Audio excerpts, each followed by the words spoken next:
Un reniflement a fait écho dans le garage. Il se tourna et vit une petite fille qui se cachait. S'il vous plaît, ne leur dites pas que je suis ici, murmura-t-elle. Un PDG millionnaire se figea, ignorant que cet enfant allait réécrire sa vie.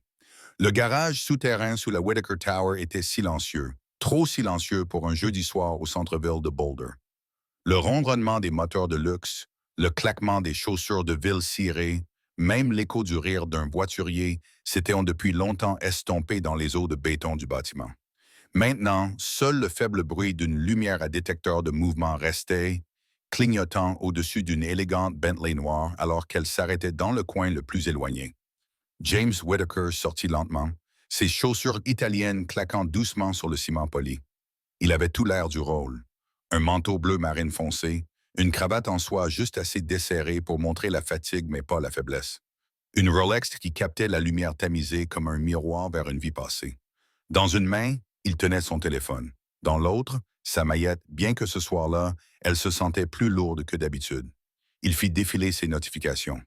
12 emails de membres du conseil d'administration, 3 demandes d'investissement, une mise à jour de sécurité signalée et un message vidéo de sa sœur.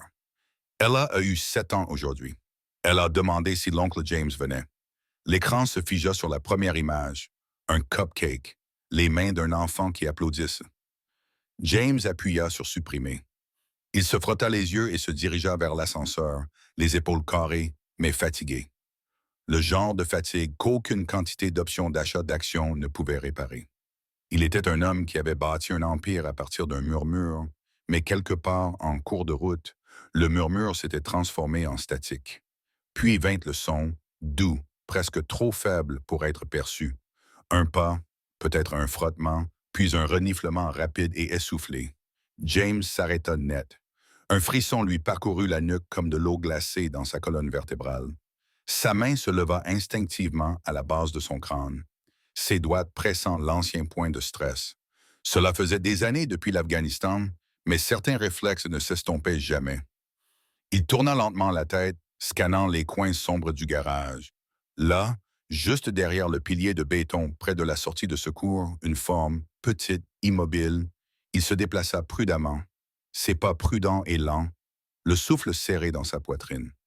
Alors qu'il contournait le pilier, ce qu'il vit le fit se figer au milieu de sa démarche. Une petite fille, pas plus de 6 ans, était assise accroupie à côté du mur. Pas de chaussures, pas de manteau. Ses bras étaient enroulés autour de ses genoux, son menton reposant entre eux, ses cheveux emmêlés, sa peau pâle. Une de ses joues était légèrement violette, la contusion nouvelle mais déjà en train de fleurir. Un autocollant rouge collait à l'intérieur de son poignet, se décollant sur les bords. Elle ne leva pas les yeux. « Hey » dit James doucement, s'agenouillant lentement pour ne pas la surprendre. « Ça va ?» Elle sursauta, mais ne s'enfuit pas. Au lieu de cela, elle murmura sans lever la tête. « S'il vous plaît, ne leur dites pas que je suis ici. » La gorge de James se serra. « Je ne le ferai pas, je le promets. » Il posa sa maillette avec précaution, s'accroupissant plus bas. « Comment t'appelles-tu? » Pas de réponse, seulement un subtil tressaillement de ses doigts. « Je m'appelle James, je travaille à l'étage. »« Es-tu perdu? » Silence. Il la regarda, silhouette mince, chaussettes presque usées, une robe délavée avec des animaux de dessin animé à moitié effacés. Elle n'avait pas l'air sale, juste négligée. Une autre sorte d'érosion. Il essaya de nouveau, plus doucement cette fois. « Est-ce que ta maman est avec toi ou quelqu'un? » Elle secoua légèrement de la tête, les yeux toujours fixés sur le sol. James attrapa son manteau, l'enleva et le drapa doucement autour de ses épaules. Elle ne résista pas. Il s'accroupit à côté d'elle, le téléphone toujours à la main. Une partie de lui avait envie d'appeler quelqu'un. La sécurité, la police, n'importe qui. Mais quelque chose dans la façon dont elle était assise, immobile et petite, le garda figé. « Es-tu blessé? » Elle leva finalement un peu la tête. Ses yeux rencontrèrent un des siens. Bleu-gris, trop grand pour son visage, cerclé de rouge, non pas à cause des pleurs, mais d'avoir retenu des larmes trop longtemps. Il demanda de nouveau doucement. « Comment t'appelles-tu? » Ses lèvres bougèrent d'abord sans bruit. Puis vint le murmure. « Lila. » James esquissa le plus léger des sourires. « Salut, Lila. Tu es en sécurité maintenant. » Elle inclina la tête, l'examinant comme si elle n'était pas sûre de ce qu'il était, comme s'il était quelque chose qu'elle n'avait vu que de loin. Puis elle dit quelque chose qui serra sa poitrine. Le dernier homme a dit que j'oublierais des choses, moi aussi, comme maman l'a fait. James cligna des yeux. Qu'est-ce que tu veux dire? Mais elle se recroquevilla sur elle-même, ses bras se resserrant sous le manteau, son menton profondément enfoui. Elle ne parla plus. Quelque part au-dessus de sa tête, une lumière à détecteur de mouvement s'éteignit. L'ascenseur émit un faible carillon. James ne bougea pas. Son téléphone vibra de nouveau. Urgent. Une autre réunion. Une autre alerte. Mais pour la première fois depuis longtemps, il l'ignora. Les halls de la Whittaker Tower étaient baignés de marbre doré et de calme artificiel. Mais le silence entre James et la petite fille était plus fort que n'importe quelle salle de réunion où il était jamais entré. Il passa les portes en verre avec Lila dans ses bras, étroitement enveloppée dans son manteau, sa petite tête blottie contre sa poitrine, comme une aile brisée repliée. Le concierge, normalement stoïque, cligna 2 fois des yeux en les voyant. « Monsieur, dois-je appeler quelqu'un? » James ne ralentit pas. « Non, je m'en occupe. » Il passa devant la sécurité sans un mot de plus, la portant comme si elle pouvait se briser s'il la posait. Dans le salon exécutif au 23e étage, il la déposa doucement sur le canapé en velours moelleux près de la fenêtre. Elle ne parla pas, ne jeta même pas un coup d'œil autour de la pièce avec son art de niveau musée et sa vue à 1 milliard de dollars sur la ligne d'horizon hivernale de Boulder. Elle se recroquevilla juste, ses genoux contre sa poitrine, le manteau surdimensionné l'enveloppant entièrement. James desserra sa cravate et resta un instant à la regarder. Son téléphone vibra de nouveau. Alerte du conseil d'administration, mise à jour d'autres mères, un appel manqué de l'équipe de presse. Il tendit la main dans sa poche, le sortit, fixa l'écran lumineux, puis le verrouilla et le posa face cachée sur la table basse. Le silence qui suivit était suffocant. Il passa une main sur son visage, puis dans ses cheveux. « Ce n'est pas mon travail, ce n'est pas mon enfant. Appelle quelqu'un, laisse-les s'en occuper. » Il fit un pas vers le couloir, vers l'ascenseur, puis s'arrêta. Ses yeux revinrent vers elle. Elle n'avait pas bougé. Ses doigts agrippaient maintenant le bord du manteau, les phalanges blanches. Et comme si elle sentait sa retraite, elle leva lentement la tête et le fixa, non pas en suppliant, non pas avec peur, juste en le regardant. Et dans son regard, il y avait quelque chose qui lui fit oublier ce qui venait ensuite. Il s'assit en face d'elle. « Qu'est-ce qui s'est passé, Lila? » demanda-t-il. Sa voix était plus douce qu'elle ne l'avait été depuis des années. Elle cligna lentement des yeux, puis baissa les yeux. Sa voix, quand elle vint, n'était qu'un fil. « Maman dort beaucoup maintenant. » James se pencha en avant. « Qu'est-ce que tu veux dire? » Elle joua avec l'autocollant rouge qui collait toujours à son poignet. « Greg dit que ça va. Il lui donne l'autocollant, le même que le mien. Il dit que ça aide. »« Greg? » demanda James. « C'est le petit ami de ta maman? » Elle haussa les épaules. « C'est celui qui a emménagé. » L'estomac de James se serra. Il voulait en demander plus. Il le fallait, mais elle s'estompait de nouveau, se recroquevillant sur elle-même. Il tenda la main vers le mini-réfrigérateur derrière le bar, en sortit une bouteille d'eau et une barre de céréales, les posa doucement sur la table entre eux. « Tu as faim? » Elle les regarda, mais ne bougea pas. James se rassit, frustré contre lui-même, de ne pas savoir quoi faire, de sentir qu'il le devrait. Il sortit de nouveau son téléphone, son pouce planant au-dessus de la liste de contacts. Son assistant personnel aurait un protocole pour cela, ou il pourrait appeler directement les services de protection de l'enfance. Ce n'était pas son travail. Il était un PDG, pas un travailleur social. Puis, sans réfléchir, il se leva pour appeler. Mais alors qu'il se tournait, il le sentit, la plus petite traction sur sa manche. Il baissa les yeux. La main de Lila avait glissé dessous le manteau et tenait le tissu près de son coude. Pas fermement, pas de panique, juste en le tenant comme si elle n'avait même pas réalisé qu'elle l'avait fait. Son téléphone vibra de nouveau. Il regarda l'écran. Son conseiller juridique cette fois. Il la regarda de nouveau. La traction sur sa manche resta. Lentement, il se rassit. Ils restèrent assis en silence. Elle ne mangea pas. Il ne parla pas, mais il remarqua que sa respiration était plus lente maintenant, moins superficielle, et ses yeux ne fuyaient plus. Ils étaient fixés sur le plafond, comme si elle cherchait des étoiles qui n'étaient pas là. « Je pense que nous devrions appeler quelqu'un, » dit-il finalement. Quelqu'un qui peut aider. Est-ce que ça va? Ses doigts tressaillirent légèrement, puis se resserrèrent sur son manteau. S'il vous plaît, murmura-t-elle, ne me faites pas retourner là-bas. Je n'aime pas le bourdonnement. James la fixa, son cœur battant contre ses côtes. Quel bourdonnement! Elle le regarda alors, et il y avait quelque chose de vieux dans ses yeux. Plus vieux qu'aucun enfant ne devrait le porter. La nuit dans les murs, ça fait oublier à maman, et ça rend ma tête toute bizarre. Ses doigts se recroquevillèrent en point. À l'extérieur des fenêtres du hall, la ville scintillait de lumière et de la lueur propre de la richesse. Mais à l'intérieur, James Whittaker réalisait qu'il ne regardait pas un cas, une erreur ou le problème de quelqu'un d'autre. Il regardait une porte, une qui avait été fermée depuis bien trop longtemps. Et pour des raisons qu'il ne pouvait pas expliquer, il tendait déjà la main vers la poignée. Le GPS sur le téléphone de James clignota incertainement, alors que sa voiture s'enfonçait plus profondément dans les bords industriels de Boulder. Les rues ici étaient plus étroites, les bâtiments plus anciens, et les lampadaires beaucoup moins intéressés à faire leur travail. James jeta un coup d'œil dans le rétroviseur. Lila était assise en silence sur la banquette arrière, les yeux fixés sur la fenêtre, son souffle embuant légèrement la vitre. La peluche de lapin qu'il lui avait donnée gisait intacte sur le siège à côté d'elle, son étiquette toujours pendante. Il ne savait pas à quoi s'attendre de l'adresse imprimée sur le bracelet d'hôpital délavé autour de son poignet. Mais le bâtiment imparpaing qui apparut finalement au bout d'une allée en pente et fissurée était pire que tout ce que son esprit avait imaginé. Ce n'était pas un appartement. C'était une cellule de détention avec de la moquette. Il se gara. Le bâtiment ressemblait à un ancien motel avant que quelqu'un n'abandonne la conversion. Des climatiseurs de fenêtres ronflaient à l'extérieur de chaque troisième chambre. La rouille avait élu domicile de façon permanente sous les gouttières. Un 3 clignotant sur une porte était le seul signe visible de numérotation. « C'est ici ?» demanda-t-il. Lila hocha la tête sans regarder. « À l'étage ?» Elle ne dit rien d'autre. Elle ouvrit juste la porte et marcha comme si elle l'avait faite 100 fois. James la suivit.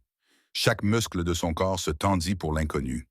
La cage d'escalier sentait le moisi et le plastique brûlé. En haut, Lila s'arrêta devant une porte verte délavée. Où elle ne frappa pas, elle essaya juste la poignée. C'était déverrouillé. James entra derrière elle et tout changea. L'odeur frappa d'abord. Sueur aigre, plat à emporter pourri, couverture humide. L'air se sentait épais, comme si on respirait à travers un chiffon trempé. La lumière venait d'une veilleuse clignotante dans le coin le plus éloigné, projetant de longues ombres déformées sur des murs qui s'écaillaient. Le seul bruit était un faible bourdonnement, électrique, mais non naturel, venant de quelque part derrière le plâtre. Et puis il la vit. Une femme d'une trentaine d'années, peut-être plus jeune si la vie n'avait pas battu les années en elle, gisait sur un matelas double taché poussé contre le mur du fond. Sa peau était pâle, grise autour des lèvres. Ses bras étaient mous sur ses côtés, et sa poitrine se soulevait par des mouvements peu profonds et saccadés. Lila s'agenouilla immédiatement à côté d'elle. « Maman » murmura-t-elle. Pas de réponse. James s'approcha, mais s'arrêta court quand il les vit. Des autocollants rouges identiques à celui que Lila portait couraient le long des bras d'Isabelle. 3 sur le gauche, 2 sur le droit. De légers sillons gonflés autour des bords de chacun, comme si la peau avait essayé et échoué à rejeter ce qu'on lui administrait. « Jésus » murmura-t-il sous son souffle, puis il couvrit sa bouche. L'instinct de reculer se déclencha brutalement.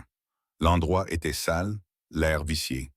Il fit un pas complet en arrière vers la porte. Puis il le vit.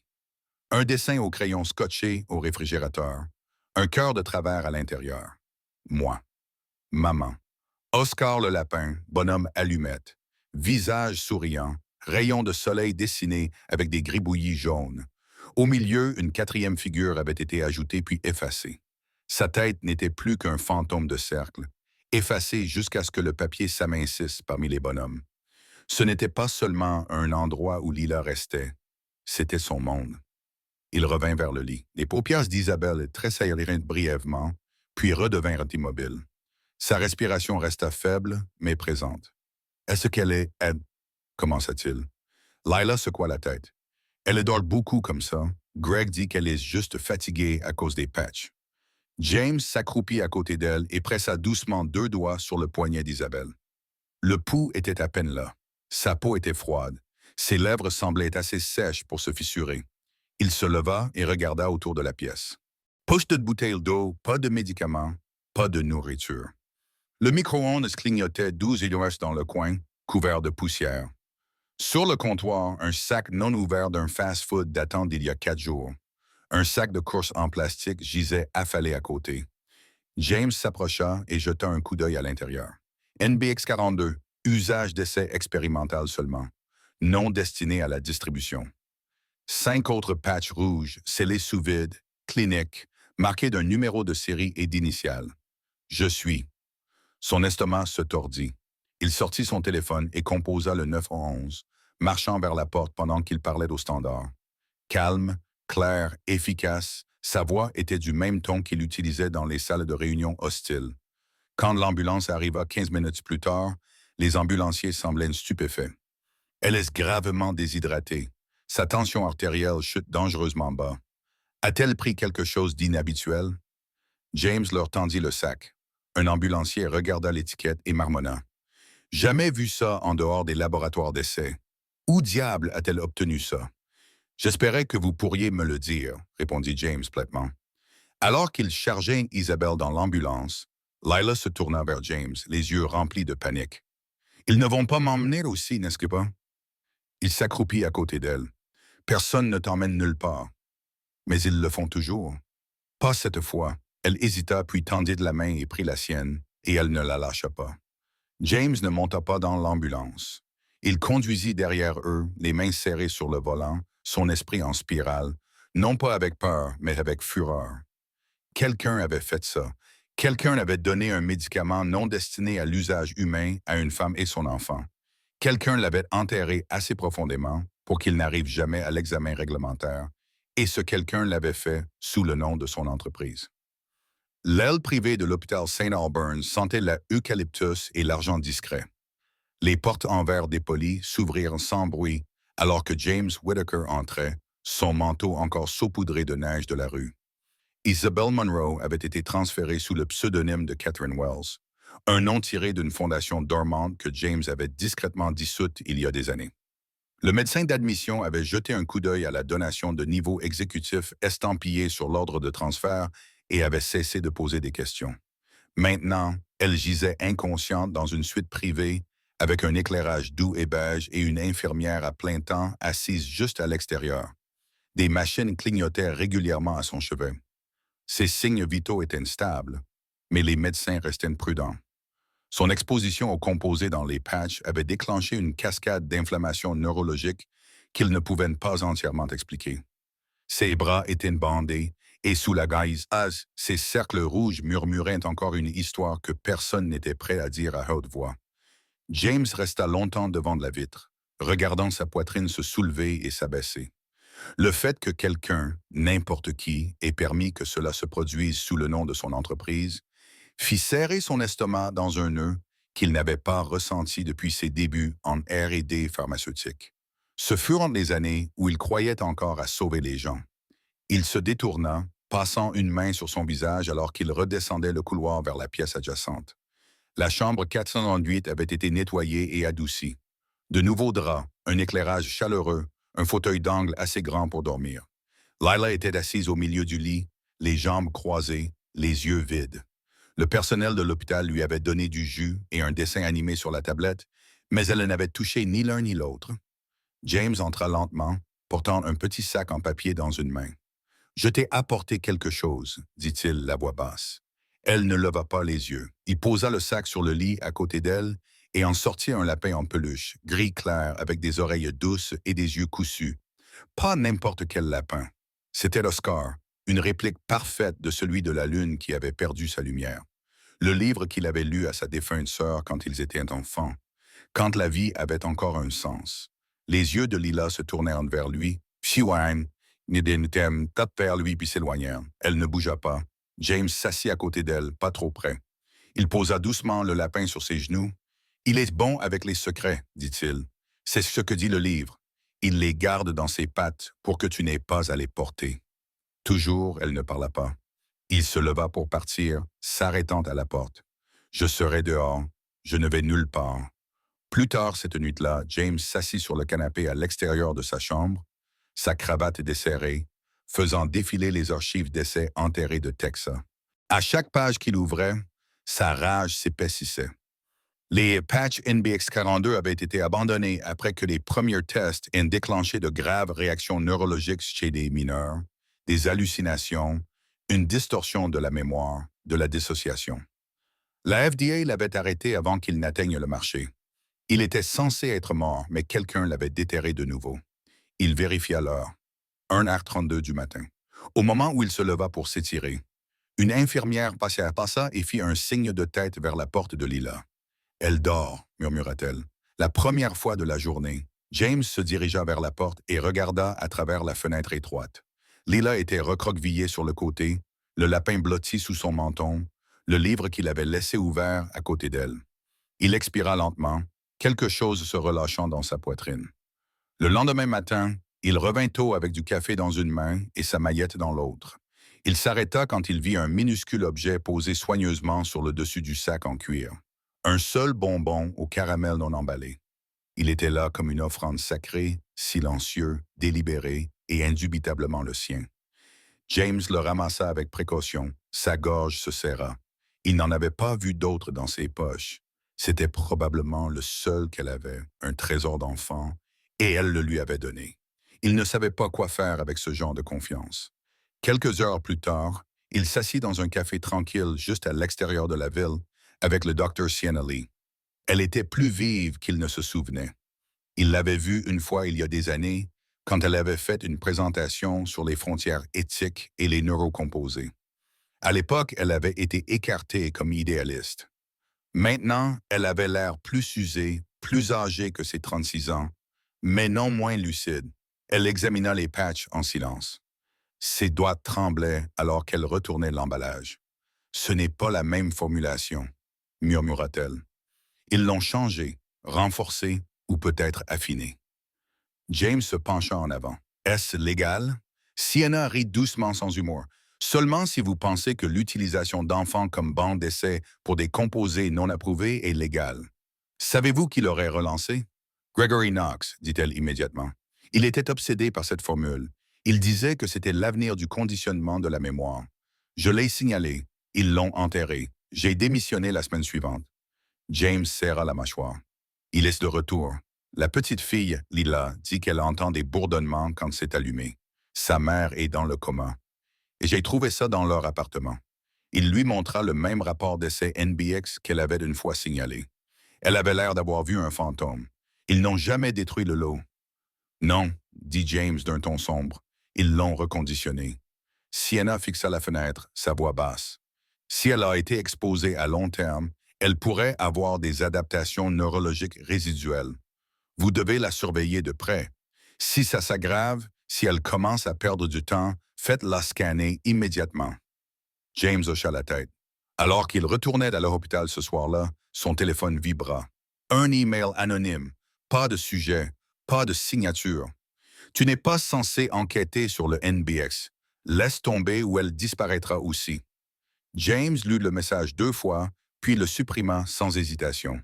Il ouvrit la porte de la chambre de Lila et la trouva assise, le lapin dans une main, feuilletant les pages de son livre. Elle leva les yeux quand elle le vit et pour la première fois ne détourna pas le regard. « Vous êtes revenu, dit-elle. Il sourit doucement. « Bien sûr que je l'ai fait. » Et quelque part sous tout le bruit et le poids du monde, quelque chose s'ouvrit. Un début pas encore prononcé, mais ressenti. Les jours qui suivirent passèrent avec un rythme étrange et délicat. Pas rapide, pas bruyant, juste réel. Dans les coins calmes de l'aile privée de St. Albans, le monde de James Whittaker se remodelait lentement. Il n'annonça pas son absence au conseil d'administration de Texas. Il ne se présenta tout simplement pas. Son assistant lui envoya un SMS 2 fois, puis une fois de plus. Le dernier message disait « Il tourne autour, es-tu vivant ?» Il ne répondit pas. Au lieu de cela, il passa ses matinées à l'hôpital, ses après-midi à fouiller dans les archives cryptées des divisions fermées de Trixa, et ses soirées dans la chambre 408 avec une petite fille qui commençait enfin à cligner des yeux comme si elle n'attendait pas de disparaître.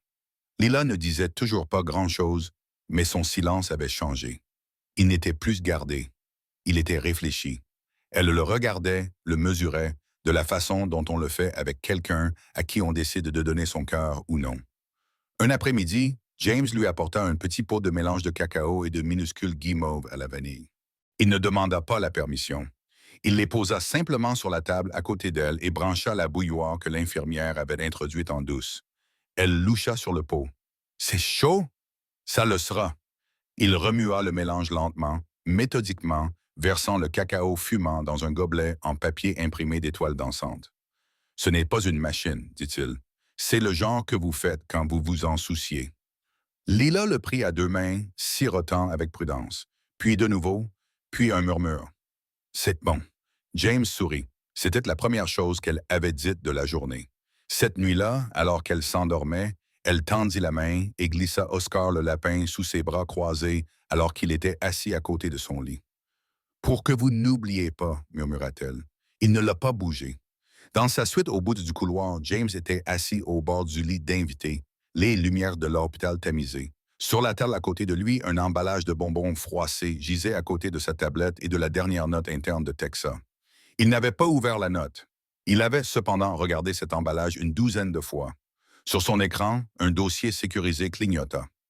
À l'intérieur se trouvaient des années d'emails archivés, de rapports signalés et de données d'essai effacées d'une subdivision de R&D répertoriée sous un nom qu'il ne reconnaissait pas. Novacore Field Group. Au début, cela ne ressemblait à rien, juste la chaîne de tests standard. Mais plus profondément, enfoui sous des entêtes inoffensifs, James trouva quelque chose qui assécha sa gorge. NBXP Phase 4, groupe cible sujet âgé de 4 à 10 ans avec des antécédents de traumatisme confirmés et une stabilité du cortisol supérieure à la moyenne. Ils ne testènent pas des remèdes. Ils testènent le contrôle. Il cliqua plus loin. Des emails internes entre quelqu'un signé uniquement GK et un responsable des achats. Environnement de l'enfant compromis. Réponse initiale légère. Recommander l'application continue du patch. Consentement parental inutile. Tuteur a fourni une approbation générale via un proxy fictif. Il ferma l'ordinateur portable. Ses mains tremblaient. Le lendemain matin, il demanda un entretien avec le docteur Sienna Lee dans le salon de son penthouse loin de l'hôpital. Elle arriva avec une pile de ses propres dossiers et des yeux fatigués. James ne perdit pas de temps. Il commença avec la bombe. Ils ont ciblé des enfants traumatisés. Ils ne cherchaient pas à les aider. Ils essayaient de recabler la façon dont ils réagissent à la douleur, au stress, à la mémoire. Sienna hocha la tête d'un air sombre. J'ai essayé de leur dire il y a des années, quand je l'ai signalé, j'ai été étiquetée instable. J'ai dit que j'étais trop émotive. Est-ce que Gregory Knox a dirigé ça? Pas sur le papier, mais chaque piste mène à lui. James expira, les épaules tendues. Lila dit qu'elle entend des bourdonnements, que sa mère a oublié des choses. Pensez-vous? Je pense, l'interrompit doucement Sienna. Elle n'est pas la seule. Je pense qu'il y en a plus. Elle se pencha en avant, et je pense que quelqu'un à l'intérieur de votre entreprise l'aide toujours. James se frotta les yeux. Ce n'était pas censé être ma vie. Mais ça l'est maintenant. Ce soir-là, quand il retourna dans la chambre de Lila, quelque chose avait changé. Elle leva les yeux en le voyant entrer et pour la première fois sourit. Petit, de travers, mais indubitable. Il cligna des yeux. « Ça va? » Elle tenait un morceau de papier plié. « J'ai fait quelque chose. » Il s'assit à côté d'elle et l'ouvrit lentement. C'était un dessin non seulement d'elle et d'Oscar le lapin, mais de trois personnages. Une femme aux cheveux bruns, une fille en robe rouge et un grand homme aux épaules carrées. Ses yeux étaient bleus. La main de l'homme reposait sur l'épaule de la fille. James la regarda, stupéfait. « Tu m'as ajouté? » Elle hocha la tête. « Vous n'oubliez pas les choses comme maman. Vous vous souvenez? » Il ne parla pas, il ne pouvait pas. Le papier tremblait dans ses mains. Plus tard cette nuit-là, après qu'elle se soit endormie, James plaça le dessin dans sa mallette. Puis, sur un coup de tête, il ouvrit la boîte en or où il gardait ses trophées de contrat et ses récompenses. Il enleva une plaque étiquetée « Pour l'excellence stratégique, Conseil d'administration de Texa 2020 » et y déposa doucement le dessin. Et pour la première fois depuis des années, il sentit qu'il avait fait quelque chose qui comptait. Cela a commencé par un murmure de suspicion et une caméra pas plus grande qu'une punaise. James avait fait installer l'équipement de surveillance juste après minuit. Un consultant en cybersécurité à la retraite lui devait une faveur et à l'aube, un flux discret activé par le mouvement était diffusé directement sur son ordinateur portable crypté. Positionnée au-dessus du couloir des soins intensifs, elle capturait tous ceux qui s'approchaient de la chambre privée d'Isabel Monroe. Infirmières, techniciens, médecins, tous avec des cartes d'identité d'hôpital et des horodatage enregistrés.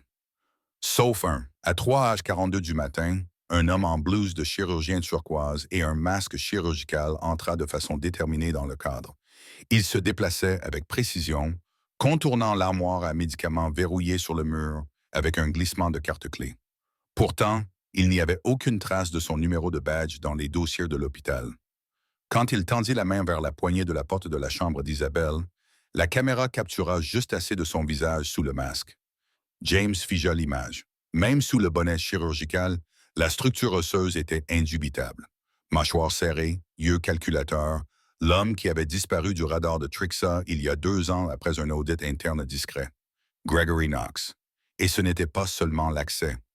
James remarqua la façon dont Knox se déplaçait, sans hâte, confiant, comme s'il y appartenait. Son estomac se tordit. Knox n'avait pas fait d'effraction. Il avait acheté son chemin. Quelqu'un à l'intérieur de l'hôpital lui avait vendu le passage. Un pot de vin ici, une faveur là-bas. Et les murs que James pensait sûrs avaient déjà été violés. James serra les dents et ferma l'ordinateur portable avec un bruit sourd. Mais avant qu'il ne puisse faire le prochain appel, la voix d'une infirmière crépita sur l'interphone de l'hôpital. Code bleu, chambre 468. James ne pensa pas. Il courut. Quand il arriva dans la chambre, l'image gravée dans sa mémoire le hanterait pendant des années. Lila, molle dans le lit, son corps convulsant par des pulsations peu profondes et erratiques. Ses bras tressautaient, ses lèvres étaient bleues. Un moniteur se mit à plat pendant une respiration avant de reprendre de façon saccadée. Des médecins et des infirmières criaient des ordres. Des perfusions intraveineuses furent échangées. Une infirmière repoussa James, mais il resta dans l'embrasure de la porte, le cœur battant la chamade. « Qu'est-ce qui s'est passé? » demanda-t-il. « Elle a fait un malaise. »« Sans avertissement, » répondit le médecin en chef. La tension artérielle s'est effondrée. Elle est en crise neurologique aiguë. 1 heure plus tard, Sienna Lee se tenait avec James dans une salle de laboratoire éclairée uniquement par la lueur des graphiques numériques. Elle pointa du doigt l'analyse sanguine de Lila, des globules rouges gonflés autour d'un noyau de matière cristalline lumineuse. « Ce n'est pas un virus, dit-elle, c'est un parasite synthétique basé sur la biotechnologie. Il se nourrit lentement de ces signaux neuronaux, interrompant la formation de la mémoire et la régulation circadienne. »« Se nourrit ?» répéta James. Sa voix était plate, mais ses mains s'étaient recroquevillées en poing. « Depuis combien de temps? »« Trop longtemps, » dit Sienna. « D'après la progression, peut-être 6 à 8 semaines, et ça s'accélère maintenant. Pouvez-vous le traiter? » Elle se tourna pour lui faire face. « Pas avec des antiviraux courants. Le parasite est lié à son tissu nerveux. Si nous le tuons trop rapidement, nous risquons des lésions cérébrales. Si nous le laissons, il éteint son système nerveux. » James ferma les yeux, la mâchoire serrée. « Il y a une possibilité, » dit-elle doucement. « Vous m'avez dit que vous faisiez partie de l'essai militaire VT-32 en 2007. Ce vaccin avait des effets secondaires involontaires, des anomalies de la cytoïne permanente. Si elle a hérité même d'une partie de cette immunité par contact ou... » Il leva les yeux. « Vous pensez que je suis compatible? Je pense que vous êtes la seule personne qui pourrait l'être. Votre immunité pourrait contenir les marqueurs de réponse dont nous avons besoin. Si nous pouvons les isoler, nous pouvons développer un sérum recombinant qui pourrait se lier au parasite et l'éteindre de l'intérieur. » Il n'hésita pas. « Faites-le. » Sienna s'avança. « James, ce n'est pas sans risque. Nous utiliserions une technologie de filtration non prouvée sur votre plasma. Si la liaison échoue, » il retroussait déjà sa manche. « Je n'étais pas là pour elle quand ça a commencé, mais je ne la quitte pas maintenant. » 10 minutes plus tard, James était allongé sur un brancard rembourré dans le laboratoire de synthèse d'urgence. Un cathéter glissa dans le creux de son bras. Des tubes s'insinuèrent dans un système de filtration qui brillait d'une douce lumière bleue alors qu'il traitait le plasma extrait et commençait à analyser les anomalies de la cytoïne. De l'autre côté de la vitre, Lila gisait immobile dans une chambre de récupération, son corps si immobile que James avait mal à la regarder. Sienna ajusta la machine. Nous commençons la séquence du sérum. James hocha la tête, la mâchoire serrée. Au fur et à mesure que les minutes passaient, la machine bourdonnait, séparant son sang en composants, scannant, recombinant. C'était de la biotechnologie que James avait approuvée pour une utilisation dans le triage sur le champ de bataille, mais il n'avait jamais imaginé qu'elle serait utilisée sur un enfant, sur son enfant. Elle m'a appelé papa, dit-il à voix haute, la voix rauque. Hier, elle l'a dit comme si ce n'était pas une question. Les yeux de Sienna s'adoucirent. Peut-être que ce n'en était pas une. Le sérum était prêt à 15h26. Il scintillait légèrement dans la seringue, d'un doux bleu iridescent, comme un morceau de lumière piégé dans un liquide. Sienna le transporta dans la chambre d'isolement où Lila gisait et le lui injecta doucement, lentement, par voie intraveineuse. Puis ils attendirent. 10 secondes, 20, les moniteurs commencèrent à biper de façon erratique. Les signes vitaux chutent, cria une infirmière. Respiration descendue à 3 par minute. James resta figé devant la vitre, regardant les chiffres chuter. Le tracé plat. La pièce explosa de mouvement. Un défibrillateur fut roulé. James frappa sa main contre la fenêtre. « Faites quelque chose. »« Attendez, » ordonna Sienna. « Donnez-lui un autre. » Un bip, puis un autre, puis un rythme régulier reprit. Le souffle revint dans la pièce comme le vent à travers un joint brisé. James pressa son front contre la vitre. Des larmes glissèrent du coin de ses yeux, inaperçus. « Elle se stabilise, » murmura Sienna. James hocha la tête, incapable de parler. De l'autre côté du couloir, dans la chambre 410, une infirmière laissa échapper un halètement aigu. Dr. Lee Isabelle Monroe se réveille. Ils se précipitèrent pour la trouver, les yeux qui palpitaient, ses doigts qui tressaillaient faiblement contre les bords du lit. Elle essaya de parler, les lèvres sèches et fissurées. Sienna se pencha près d'elle. « Isabelle, vous m'entendez? » Elle hocha lentement la tête, puis haleta un seul mot, à peine audible, mais indubitable. « Où est mon bébé? » Le matin après le sérum, l'hôpital St. Albans était inhabituellement calme. La neige tombait en flocons lents et paresseux au-delà des fenêtres, étouffant les bruits de la ville, comme si même le monde extérieur savait que quelque chose de sacré avait changé. Lila respirait seule. Pas de ventilateur, pas de fils emmêlés autour d'elle comme des lianes. La machine clignotait et bipait toujours, mais doucement maintenant, presque comme une berceuse. Ses couleurs étaient revenues, un rose doux sur ses joues, une chaleur sur ses doigts. Elle n'avait pas encore ouvert les yeux, mais sa petite main se recroquevilla instinctivement lorsque James posa sa paume à côté de la sienne. De l'autre côté du couloir, Isabelle Monroe était assise droite dans son lit pour la première fois depuis des semaines. Sa voix était rauque, mais ses pensées étaient claires. Elle se souvenait de tout, du moins jusqu'au jour où elle a cessé de se réveiller. Lorsque James entra dans la chambre ce matin-là, elle ne pleura pas. Elle le regarda simplement, les yeux enfoncés mais vifs, et dit « Vous êtes resté. » Il hocha la tête. Elle m'a demandé de ne pas partir. Les yeux d'Isabelle se rempliront de larmes, mais elle les cligna pour les chasser. Elle vous fait confiance. Je lui fais confiance, répondit-il. C'est devenu en premier. Plus tard dans la journée, James rencontra Ross Delaney, un enquêteur principal du groupe de travail fédéral sur les crimes biomédicaux. Les deux hommes se tenaient dans une salle de conférence sécurisée au centre-ville de Denver. Les murs étaient insonorisés. Des caméras surveillaient chaque coin. James tendit à Ross une clé USB contenant tout.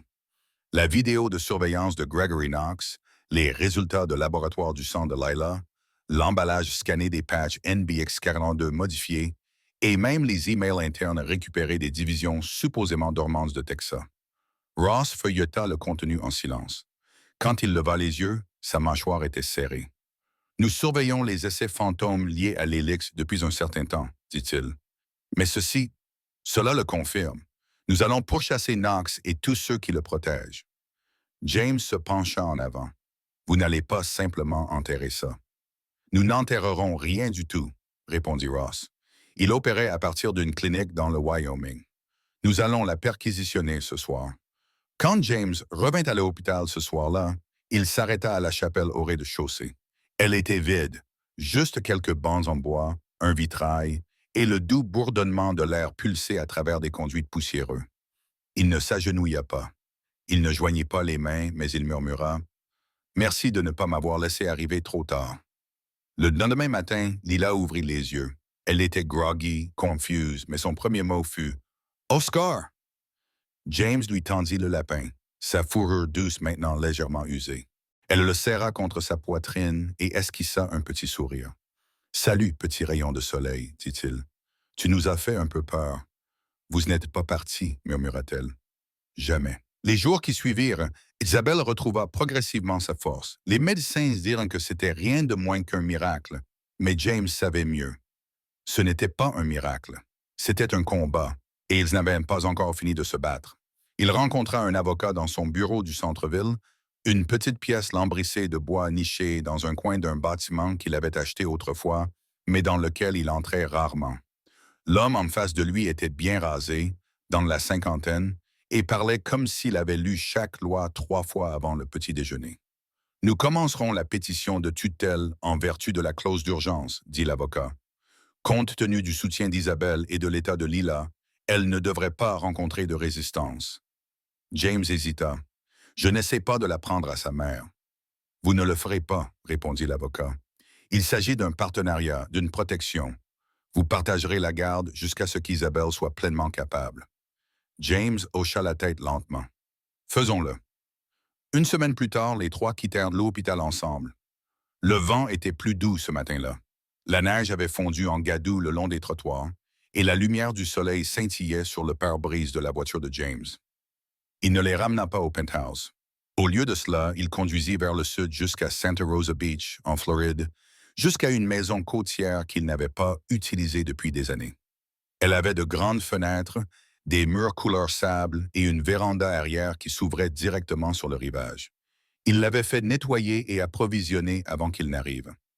Mais il laissa une chose intacte, un petit carillon éolien qui pendait juste à l'extérieur de la fenêtre de la cuisine. Sa sœur le lui avait donné avant de décéder. Il n'avait pas sonné depuis des années. Ce soir-là, Lila courut pieds nus sur le sable, son rire faisant écho aux vagues, son écharpe flottant derrière elle comme une cape. Isabelle était assise sur les marches de la véranda, enveloppée dans une couverture légère, regardant sa fille dessiner des formes dans la marée. James la rejoignit, tenant 2 tasses de cacao. Il entendit une à Isabelle. « Elle est heureuse, dit doucement Isabelle. Elle est libre. » Ils regardèrent en silence Lila graver quelque chose dans le sable humide avec un bâton.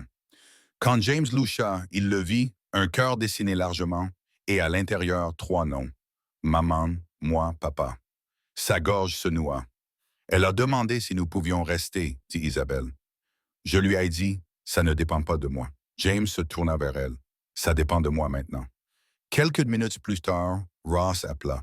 James entra pour prendre l'appel. J'ai pensé que vous voudriez l'entendre en premier, dit Ross. Nous avons trouvé Knox. Interpol l'a attrapé en train d'essayer de traverser au Canada par le Québec. Il transportait un passeport médical falsifié et une mallette de composés modifiés. Il est en garde à vue maintenant. Et vos preuves? Nous avons retrouvé 2 membres du conseil d'administration de Trixa qui ont financé toute son opération. James ferma les yeux. Bien, brûlez-les tous. Ross ricana sombrement. C'est le plan. Quand James revint sur la véranda, Isabelle lisait le livre d'histoire de Lila. Le carillon éolien sonna doucement pour la première fois depuis des années. Le soleil se leva doucement sur Santa Rosa Beach, projetant de longues traînées dorées sur le sable et mouchetant les murs du chalet d'une douce lumière. La marée murmurait contre le rivage et les mouettes tournaient paresseusement au-dessus de leur tête. C'était loin du silence stérile des chambres d'hôpital ou de la froide immobilité d'un penthouse en hauteur. Cet endroit respirait, et maintenant il respirait aussi. À l'intérieur du chalet, la cuisine sentait légèrement le pain grillé et les agrumes. Isabelle se déplaçait lentement mais avec détermination, pliant des serviettes au comptoir en fredonnant une vieille chanson folklorique sous son souffle. Ses cheveux étaient attachés sans serrer, et bien que sa silhouette soit encore fragile, il y avait de nouveau de la vie sur ses joues. Elle s'arrêta, regardant par la fenêtre, regardant Lila tourner pieds nus dans le salle, les bras tendus, Oscar le lapin serré dans une main. James était déjà dehors, assis sur les marches avec une tasse de café à la main, portant un pull bleu marine délavé et un short kaki. Il regardait Lila avec la même admiration tranquille que quelqu'un qui est témoin de quelque chose de sacré. Elle riait en tournant, dessinant des spirales sur le rivage humide avec ses talons, le son porté par le vent et la mer. Cela faisait 3 semaines qu'ils étaient arrivés. 3 semaines sans aiguille, sans fils, sans alarme. 3 semaines de matin calme, de moustaches, de cacao salissante et de longues conversations sur la véranda à propos de tout et de rien. 3 semaines de guérison. Les documents de tutelle étaient arrivés 2 jours plus tôt, signés par un juge du Colorado et scellés d'un timbre fédéral. Garde conjointe, temporaire sur le papier, mais profondément enracinée dans quelque chose de beaucoup moins négociable. Ce soir-là, Lila construisit un château dans le Sun. Pas n'importe quel château, mais une forteresse avec de larges douves et de minuscules tourelles en coquillage. Elle appela James pour le voir, pointant du doigt les personnages qu'elle avait dessinés à l'intérieur de la cour avec son doigt. « C'est maman, c'est moi, et c'est vous, dit-elle, rayonnante. Vous êtes celui qui se tient près du portail. » James s'accroupit à côté d'elle, louchant sur les formes. « Pourquoi suis-je debout là? » « Parce que vous ne laissez personne entrer qui essaie de nous faire du mal. » Il déglutit difficilement. « C'est un bon endroit pour moi. » Elle hocha la tête, contente, et reprit ses fouilles. Plus tard cette nuit-là, ils dînèrent sur la véranda. Du fromage grillé, de la soupe à la tomate et des tranches de pêche. Lila leur raconta un rêve qu'elle avait eu où Oscar devenait un super-héros et la transportait vers les étoiles. Il ne portait même pas de cape, dit-elle à travers un bâillement. Il croyait juste qu'il pouvait voler. Isabelle gloussa, brossant une mèche de cheveux derrière son oreille. C'est la meilleure sorte de vol. Alors que la nuit s'installait et que Lila s'endormait enfin, recroquevillée sous une couette dans la chambre surplombant l'océan, James et Isabelle restèrent sur la véranda. Le ciel au-dessus d'eux se gonfla d'étoiles. Il n'y avait pas de prétention, pas de petite conversation, juste le doux rythme des vagues et un lien lentement remodelé par le temps et la vérité. « Elle fait encore des cauchemars parfois, » dit doucement Isabelle. « Mais ils sont moins vifs, moins bruyants. » James hocha la tête. « C'est comme ça que vous savez que les souvenirs guérissent. » Isabelle se tourna vers lui. « Et les vôtres? » Il regarda l'océan pendant un long moment. « Ils sont plus calmes aussi. » Elle se pencha en arrière dans sa chaise, les yeux fermés. « Je pensais que guérir signifiait tout effacer. Maintenant, je pense que ça veut juste dire apprendre à le porter différemment. » Ils restèrent assis là en silence pendant un moment, laissant le vent porter le poids des choses non dites. Le lendemain matin, James se tint devant un petit podium lors d'une conférence sur la santé des enfants à Denver. Derrière lui se trouvait une bannière numérique, la Fondation Laya, protéger ce qui ne devrait jamais être testé. La foule était silencieuse, composée de professionnels de la santé, de journalistes et de parents qui avaient autrefois fait confiance aux mauvaises personnes. Il s'éclaircit la gorge, sa voix stable, mais personnelle. J'étais un PDG qui signait des documents sans lire entre les lignes. J'ai fait confiance à des systèmes que je pensais construits pour protéger les innocents, et j'ai eu tort. Une pause. J'ai rencontré une petite fille qui faisait partie de quelque chose dont elle n'aurait jamais dû faire partie. Un essai qu'elle n'a pas choisi et qu'elle a tout changé. Le silence dans la pièce s'approfondit. Helix Bio, la société fantôme derrière les patchs expérimentaux, a été démantelée. 2 anciens cadres de Trixa font face à des accusations fédérales. Gregory Knox est en garde à vue. Mais ce n'est pas suffisant. C'est la justice pour le passé. La Fondation Laya est pour l'avenir. Il recula, les yeux fixés sur l'objectif de la caméra, sur le monde. Nous croyons qu'aucun enfant ne devrait jamais être le prix du progrès. Des applaudissements suivirent. Pas fou, mais fort, mérité. De retour à la maison de plage, Lila regarda la vidéo sur l'ordinateur portable d'Isabelle. Elle sourit et pointa l'écran. Il a l'air si sérieux quand il aide. Isabelle sourit. Il est sérieux parce qu'il vous aime. Cette nuit-là, ils marchèrent le long du rivage ensemble, juste eux trois. Lila, tenant leurs deux mains, se balançant d'avant en arrière entre eux, pieds nus dans sa marée éclairée par la lune. Elle s'arrêta soudainement et commença à dessiner un cœur dans ce sol. Puis, sans dire un mot, elle dessina un deuxième cœur, plus grand, encerclant le premier. « À quoi sert celui-là » demanda James. Elle leva les yeux vers lui, sa voix endormie mais sûre. « Celui-là, c'est nous, pour qu'on n'oublie jamais. » Ils restèrent là, regardant la marée lécher lentement le bord du dessin. Bien plus tard, après les histoires, le cacao et les câlins du coucher, James l'aborda et se pencha pour embrasser son front. « Je suis contente de m'être cachée dans votre parking, » murmura-t-elle.